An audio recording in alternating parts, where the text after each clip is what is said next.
Alan Gani por aqui para a gente falar um pouquinho de economia. Tudo bem, Alan? Tudo bom, Colombo. Bom também. Bom dia a todos. Ficou bom o cabelo, hein? Eu não gostei muito porque tirou os mullets.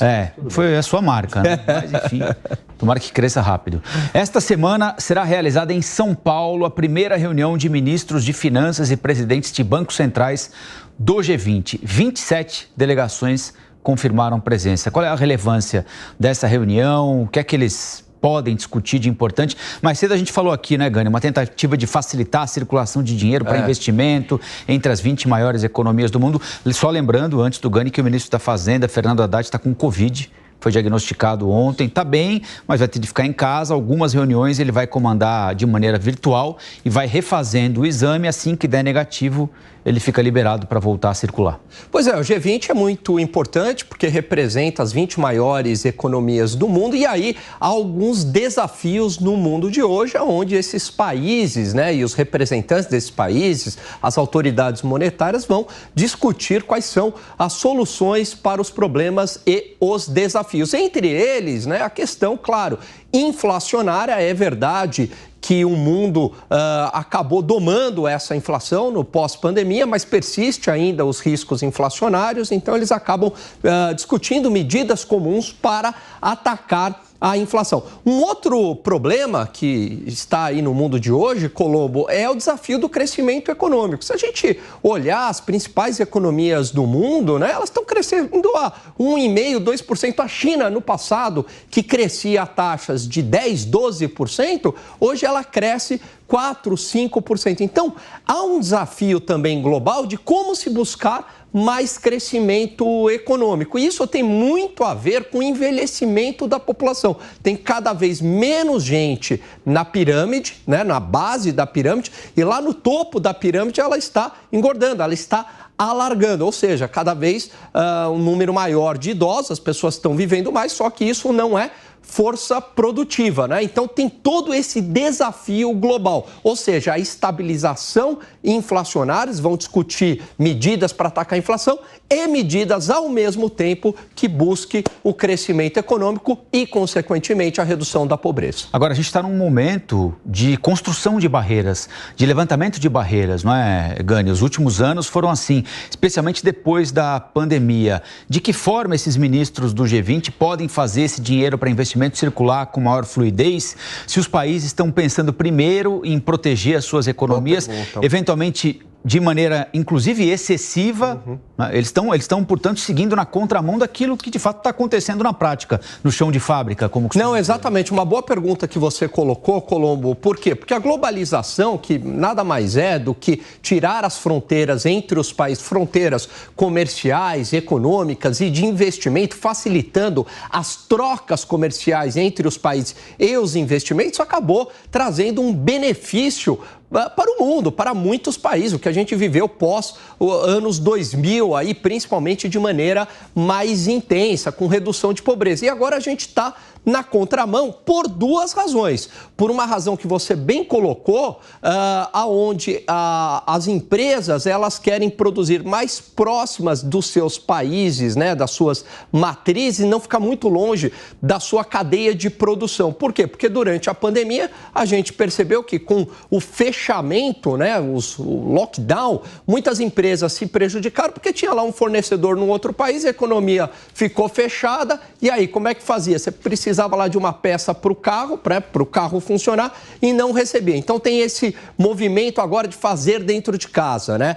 Mas isso significa perda de produtividade, isso aumenta a pobreza. E uma outra razão, Colombo, a questão geopolítica, né? Então, voltando conflitos geopolíticos, a gente viu em Rússia e Ucrânia, numa guerra de procuração ali, os Estados Unidos por trás, a Alemanha muito dependente do gás da Rússia, e aí como é que ela faz? Vou fazer também dentro de casa, só que isso é um encarecimento do processo produtivo. Então, esse ponto aí que você levantou é um grande desafio, que é justamente como é que a gente tira todas essas barreiras comerciais e de investimento, dado que o mundo está indo na contramão, dado que o mundo está indo na contramão desta globalização. Isso também se torna um desafio muito grande nos tempos atuais. Vamos incluir o Vilela e a Amanda nessa conversa também, Gani? Queria começar ouvindo a Amanda sobre esse momento tão específico, né, Amanda, em que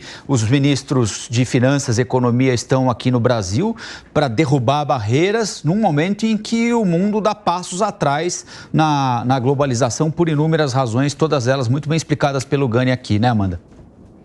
É isso, Colombo, talvez seja um dos principais motivos pelos quais os chanceleres já pediram na semana passada e alguns ministros das finanças, principalmente do Sul Global, devem fazer coro às críticas, aos questionamentos sobre a atual arquitetura dos principais órgãos e organismos mundiais, como ONU, FMI, Banco Mundial, Organização Mundial do Comércio, OMC.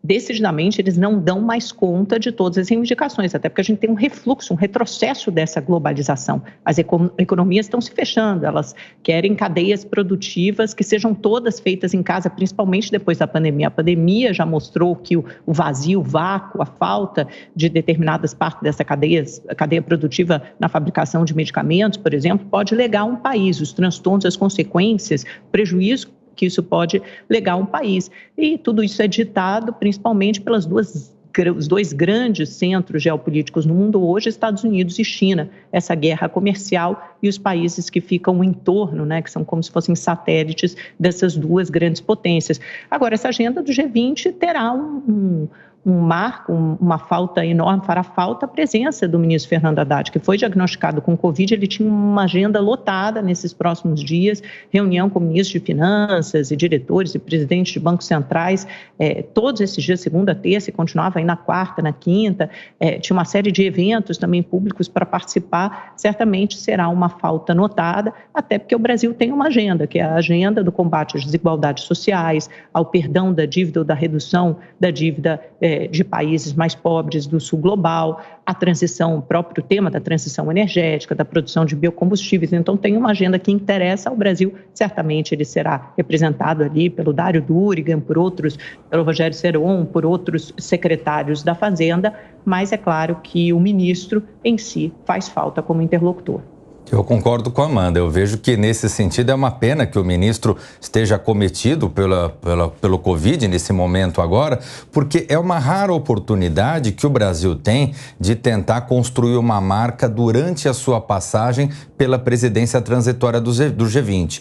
Esse encontro com os ministros da Fazenda, ministros de Finanças dos países participantes do grupo, ele seria uma forma do Brasil tentar consolidar o seu apelo de uma reorganização, especialmente desses órgãos multilaterais, mais precisamente do FMI, que seria esse um grande apelo do chamado Sul Global. E o Brasil, que está nessa presidência transitória, vai ficar até o final do ano, até o mês de novembro nessa presidência transitória, tem pouco tempo para tentar imprimir uma marca. E essa talvez fosse uma oportunidade muito importante nesse sentido. Agora eu vejo que o Brasil vai realmente ter que tentar correr para construir algo que possa ser aprovado na reunião final entre os chefes de Estado e aí sim aproveitar a oportunidade de conseguir, durante esse período, criar uma marca do Brasil, de alguma forma contribuindo com as demais nações do G20.